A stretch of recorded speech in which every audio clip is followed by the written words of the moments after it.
भारत पाक के बीच युद्ध को रोकने का दावा कर पूरी दुनिया में अपनी चौधराहट दिखा रहे चचा ट्रंप पर क्यों मेहरबान हुआ कतर। दुनिया के इतिहास में आज तक किसी को नहीं मिला इतना महंगा तोहफा। शाही विमान के नजारे देख खुली रह जाएंगी आपकी भी आंखें।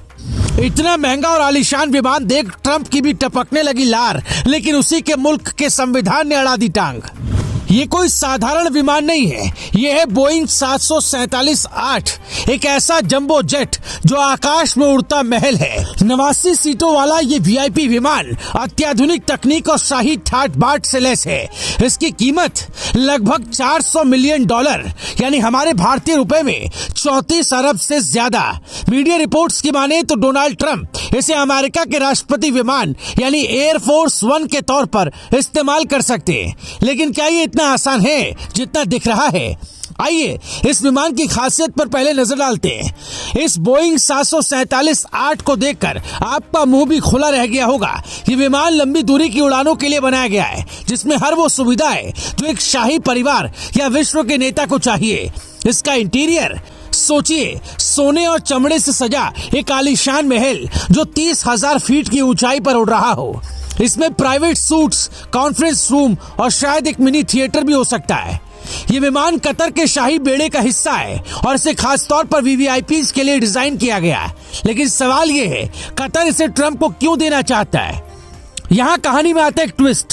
कतर का कहना है कि ये विमान एयरफोर्स 1 के अस्थायी इस्तेमाल के लिए अमेरिकी रक्षा विभाग को दान में दिया जा रहा है, लेकिन कुछ लोग इसे सिर्फ एक गिफ्ट नहीं बल्कि एक रणनीतिक कदम मान रहे हैं। कतर और अमेरिका के बीच गहरे राजनयिक रिश्ते हैं और खाड़ी देशों में कतर की अपनी एक खास स्थिति है। कुछ एक्सपर्ट्स का मानना है कि ये उपहार कतर की ओर से एक तरह का सॉफ्ट पावर दांव हो सकता है, ताकि ट्रंप प्रशासन के साथ रिश्तों को और मजबूत किया जाए।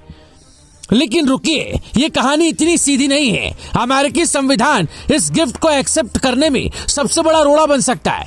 अमेरिकी संविधान कहता है कि कोई भी अमेरिकी अधिकारी बिना कांग्रेस की मंजूरी के किसी विदेशी सरकार से उपहार या लाभ स्वीकार नहीं कर सकता। अगर ट्रंप इस विमान को स्वीकार करते हैं तो ये सवाल उठेगा, क्या ये गिफ्ट वाकई अमेरिकी सरकार के लिए है या इसमें ट्रंप का निजी हित छिपा है?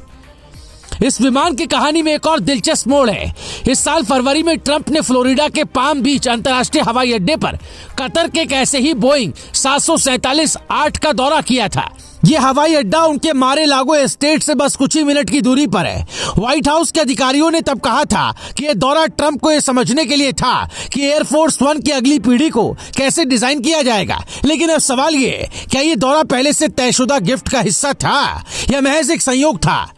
अब आइए इस फ्लाइंग पैलेस के भविष्य पर बात करते हैं। अगर ये विमान एयरफोर्स 1 बनता है तो ये अमेरिकी राष्ट्रपति के बेड़े में एक नया अध्याय जोड़ेगा। लेकिन खबरों की माने तो ट्रंप के कार्यकाल खत्म होने के बाद इस विमान को उनके राष्ट्रपति पुस्तकालय में बदल दिया जाएगा। सोचिए, एक जंबो जेट जो कभी आकाश में उड़ा करता था अब एक म्यूजियम में खड़ा होगा, जहां लोग इसे देखकर हैरान होंगे। लेकिन क्या ये प्लान इतना आसान है? कतर के प्रवक्ता अली अल अंसारी ने साफ कहा है कि अभी कोई अंतिम फैसला नहीं लिया गया। उनके मुताबिक कतर का रक्षा मंत्रालय और अमेरिकी रक्षा विभाग इस विमान के ट्रांसफर पर विचार कर रहा है। लेकिन इस बीच अमेरिकी मीडिया में इस गिफ्ट को लेकर बहस छिड़ गई है। कुछ लोग इसे कतर की उदारता बता रहे हैं तो कुछ इसे एक राजनयिक चाल कह रहे हैं। और ट्रंप, खैर वो तो हमेशा की तरह सुर्खियों में रहना पसंद करते हैं।